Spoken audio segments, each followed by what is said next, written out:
हाय दोस्तों, welcome to board game गुरु। इस video में हम सीखने वाले हैं 2 से 4 प्लेयर्स के लिए मार्वल अनमैच्ड गेम जो पब्लिश किया है रेस्टोरेशन गेम्स ने। मार्वल अनमैच्ड के मल्टीपल सेट्स अवेलेबल हैं और हर सेट के अपने कैरेक्टर्स और लोकेशन होते हैं। इन सेट्स के थ्रू 2 या 3 प्लेयर अपने फेवरेट मार्वल हीरोज और विलन्स के साथ एक दूसरे से बैटल कर सकते हैं। लेकिन आप सेट्स को कंबाइन करके कैरेक्टर्स और लोकेशंस को मिक्स एंड मैच भी कर सकते हो, जिससे 4 प्लेयर्स तक एक साथ खेल सकते हैं।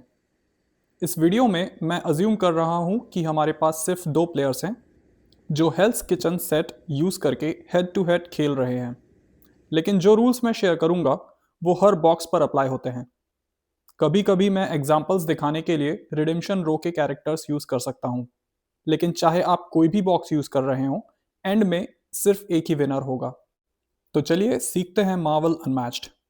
और हाँ, वीडियो को एंड तक देखना ना भूलें। गेम स्टार्ट करने के लिए सबसे पहले डबल साइडेड बोर्ड को प्ले एरिया के सेंटर में रखो। बोर्ड के दोनों साइड पर सेम मैप होता है, बस स्पेसेस को रिप्रेजेंट करने का स्टाइल अलग है। एक साइड पर पैटर्न्स पूरे स्पेस में कवर्ड होते हैं क्लैरिटी के लिए, और दूसरे साइड पर अगर आपको बैकग्राउंड आर्ट ज़्यादा देखनी है तो सर्कल्स के एजेस पर पैटर्न फिल्ट होते हैं। गेम प्ले दोनों साइड्स पर बिल्कुल सेम है। अब इन बैटलफील्ड आइटम टोकन्स को ढूंढो जो 2 टाइप के होते हैं, स्कीम जो येलो सिंबल्स के साथ हैं और कॉम्बैट आइटम जो पर्पल सिंबल के साथ हैं। रैंडमली हर बोर्ड स्पेस पर एक टोकन असाइन करो जहां मैचिंग टाइप का सिंबल दिख रहा है। टोकन्स के दोनों साइड्स पर अलग अलग चीज़ें बनी होती है। एक साइड पर मोस्टली आर्ट वर्क होता है और दूसरे साइड पर टोकन के रूल लिखे होते हैं जो बिगनर्स के लिए हेल्पफुल है। लेकिन चाहे कोई भी साइड फेस अप हो, प्लेयर गेम के दौरान कभी भी इन टोकन्स को देख सकता है। अब हर प्लेयर अपने लिए एक हीरो चूज करेगा जो बॉक्स में इंक्लूडेड है। टीन स्पिरिट सेट में आपको मिलेंगे स्क्वेल गर्ल, क्लोक एंड डैगर और मिस मार्वल। रिडेम्पशन रो सेट में मिलेंगे लूक केज, गोस्ट राइडर और मून नाइट। हेल्स किचन सेट में आपको मिलेंगे डेयरडेविल, इलेक्ट्रा और बुलजाई। इस वीडियो के लिए हम डेयरडेविल और इलेक्ट्रा को एक दूसरे के अगेंस्ट फेस ऑफ करवा रहे हैं। हर प्लेयर अपना कैरेक्टर का फिगर लेगा और उसका एक्शन कार्ड डेक कलेक्ट करेगा जिसके बैक पर कैरेक्टर का नाम लिखा होता है। हर हीरो के पास एक कैरेक्टर कार्ड भी होता है जो अपने पास रखना है। इस कार्ड पर हीरो के स्टार्टिंग हेल्थ दिखाया गया होता है। अब हेल्थ डायल उठाओ जिसमें हीरो का नाम लिखा है और उसके स्टार्टिंग हेल्थ वैल्यू पर सेट कर दो। कुछ हीरोज जैसे लूक केज के पास एक साइडकिक होता है जो उनके साथ फाइट करता है। अगर ऐसा है तो वो यहाँ लिस्ट होगा, जैसे मिस्टी नाइट लूक केज के साथ। हीरो का साइडकिक एक अलग टोकन से रिप्रेजेंट होता है जो प्लेयर को कलेक्ट करना है। साइडकिक के लिए भी एक हेल्थ डायल होता है जो यहाँ दिखाए गए वैल्यू पर सेट करना है, जैसे मैंने ऑलरेडी सेट कर दिया है। कुछ हीरोज के पास एक से ज़्यादा साइडकिक्स होते हैं, और अगर ऐसा होता है तो हर साइडकिक के लिए अलग हेल्थ डायल नहीं होता। इस वैल्यू का मतलब है कि कितने साइडकिक्स इस हीरो के साथ फाइट करेंगे। इसका मतलब इलेक्ट्रा के द हैंड्स के 4 मेंबर्स फाइट करते हैं। इलेक्ट्रा यूनिक है क्योंकि उसके पास 2 हीरो कार्ड्स होते हैं। गेम के स्टार्ट में आप रिजरेक्टेड लेबल वाला कार्ड दूसरे कार्ड के पीछे रखते हो।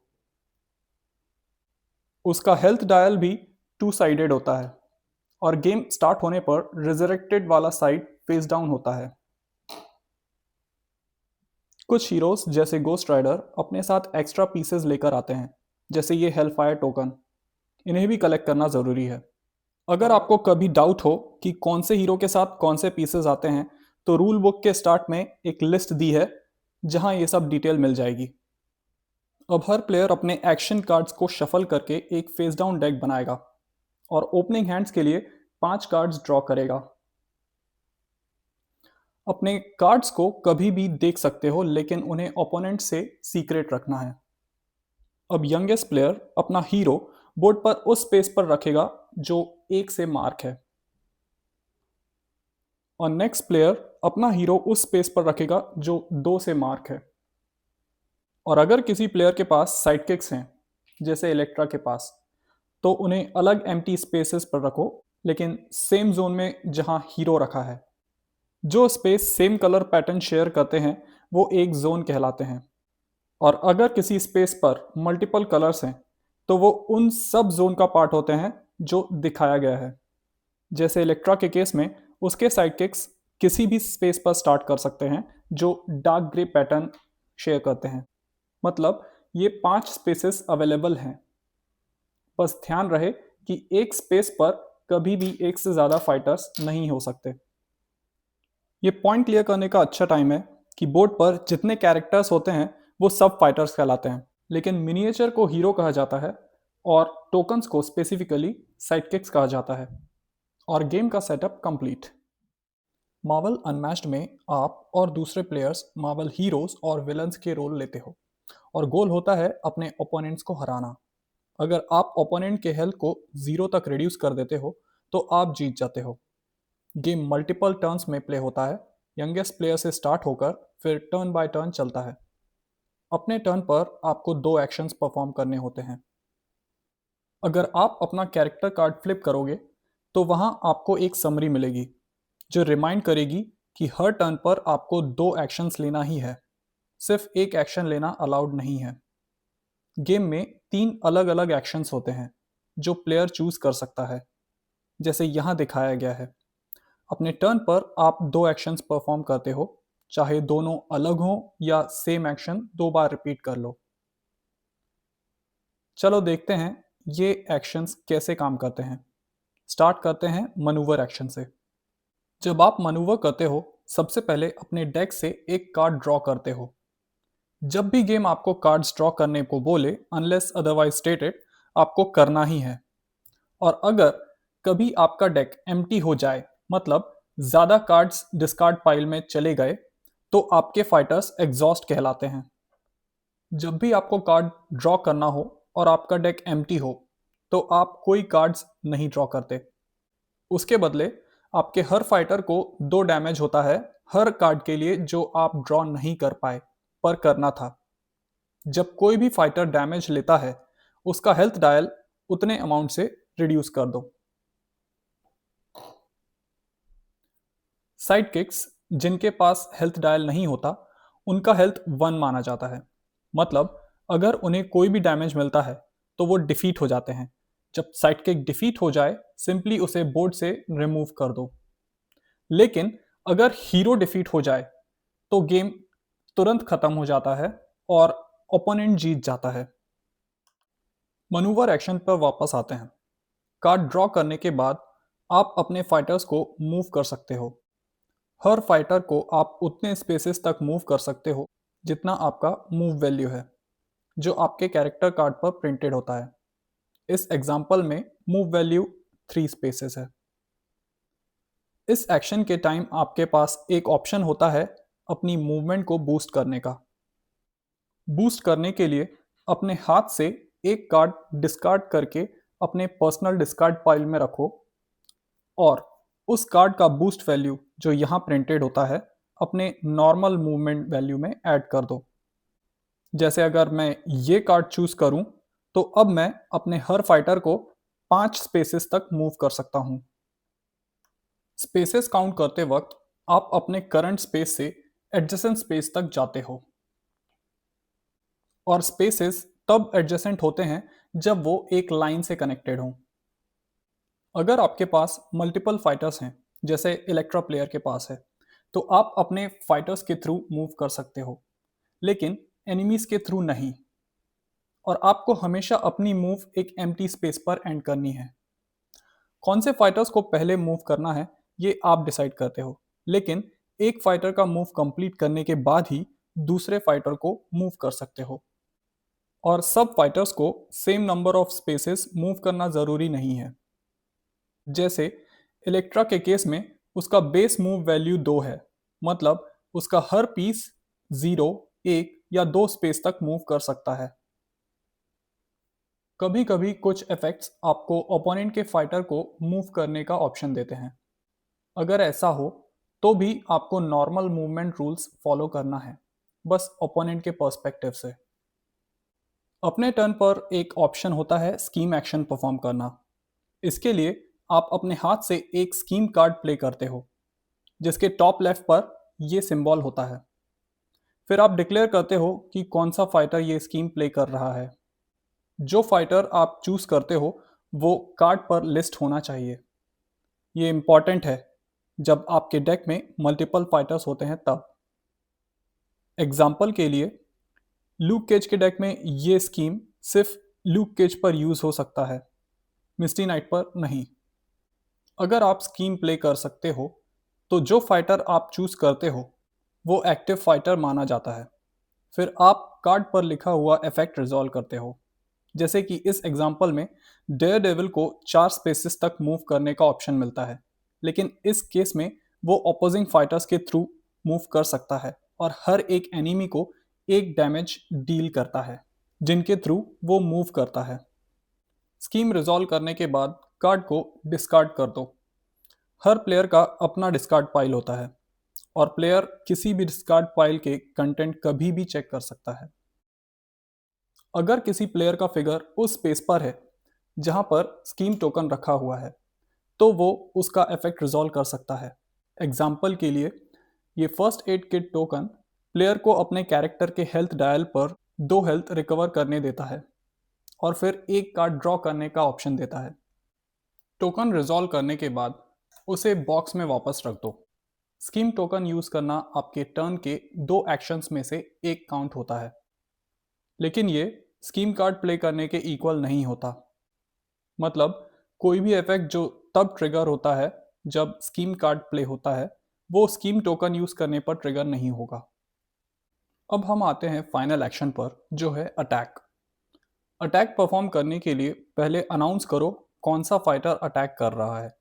फिर एक अटैक कार्ड प्ले करो जिसमें उस फाइटर का नाम लिखा हो। इससे वो फाइटर एक्टिव फाइटर बन जाता है। अटैक करते वक्त 3 स्टेप्स परफॉर्म करने होते हैं। पहला स्टेप है टारगेट डिक्लेयर करना। जैसे डेयर डेविल के केस में उसके नाम के साइड पर मेले अटैक का सिंबल बना हुआ है। मतलब वो सिर्फ उस ओपोनेंट को अटैक कर सकता है जो एडजेसेंट स्पेस में हो। मैं अब बुलजाई का एग्जांपल सेट कर रहा हूँ क्योंकि मैं दिखाना चाहता हूँ कि कुछ फाइटर्स के पास ये रेंज सिंबल होता है। रेंज्ड फाइटर एडजेसेंट एनिमीज को टारगेट कर सकता है, लेकिन वो अपने सेम जोन में कहीं भी किसी फाइटर को टारगेट कर सकता है। बुलजाई अभी एक ऐसे स्पेस पर है जहां 2 अलग अलग जोन टाइप्स दिख रहे हैं। मतलब अटैक करते वक्त बुलजाई इलेक्ट्रा को टारगेट कर सकता है या फिर हैंड साइड किक को। एक और चीज़ ध्यान देने लायक है, फाइटर्स के पास यूनिक स्पेशल एबिलिटीज़ होती है जो यहाँ प्रिंटेड होती है और जब भी एप्लीकेबल हो आप उन्हें यूज़ कर सकते हो।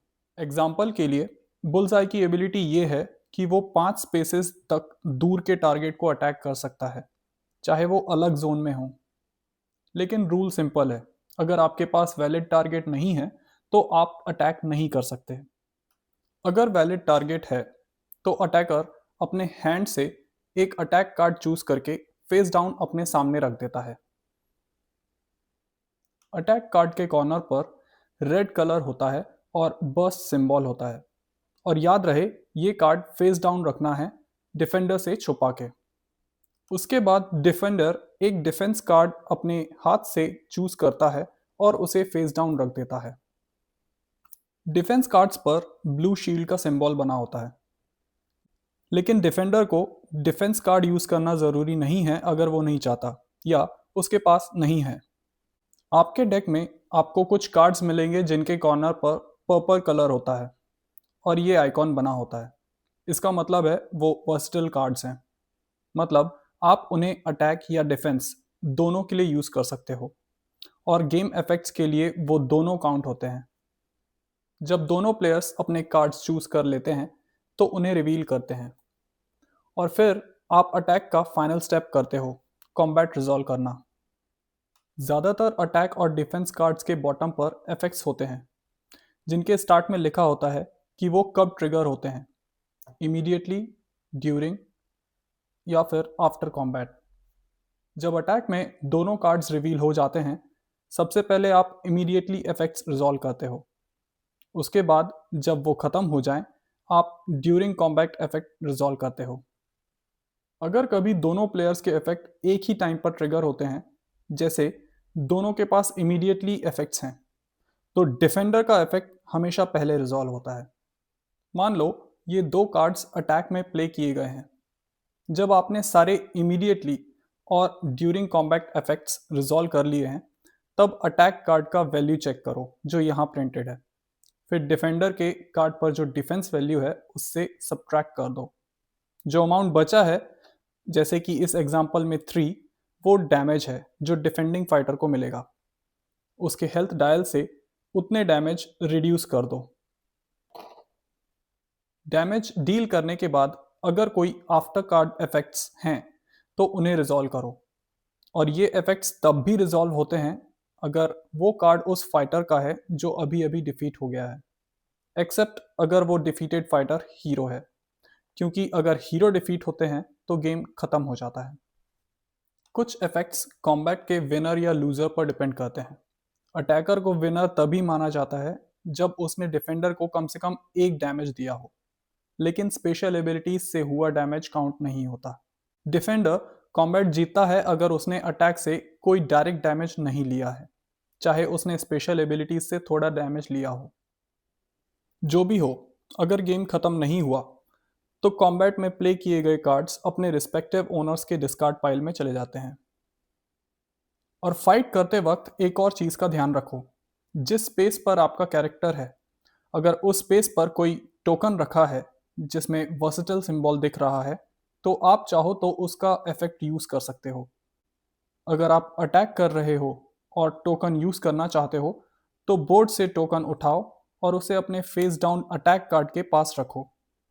ध्यान रहे, ये आपको ओपोनेंट के डिफेंस कार्ड चूज करने से पहले करना होगा। अगर आपका फाइटर डिफेंड कर रहा है और उस स्पेस पर है जहां टोकन रखा है, तो भी आप उस टोकन को यूज कर सकते हो। बस आपको अटैक के टाइम एक कार्ड प्ले करना जरूरी है।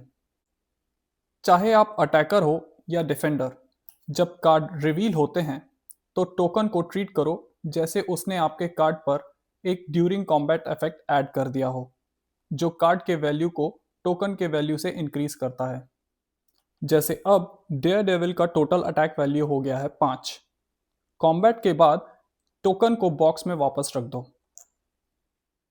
बाय द वे, अगर आपका कार्ड पहले से ही एक ड्यूरिंग कॉम्बैट इफेक्ट रखता है, तो आप डिसाइड कर सकते हो कि दोनों में से कौन सा इफेक्ट पहले रिजॉल्व होगा। और बस ये 3 पॉसिबल एक्शंस थे: मनूवर, स्कीम और अटैक। और याद रखो, अपने कैरेक्टर की स्पेशल एबिलिटी का फुल एडवांटेज लेना है जो उसके कार्ड पर प्रिंट होता है। एग्जाम्पल के लिए, जब डेयर डेविल अटैक या डिफेंड करता है और उसके हाथ में 2 या उससे कम कार्ड्स हैं, तो उसे ब्लाइंड बूस्ट मिलता है। मतलब वो अपने डेक का टॉप कार्ड ड्रॉ करता है और उसका जो बूस्ट वैल्यू है उसे अपने टोटल अटैक या डिफेंस में ऐड कर देता है। इलेक्ट्रा की एबिलिटी उसे पहली बार डिफीट होने पर रिजरेक्ट करती है।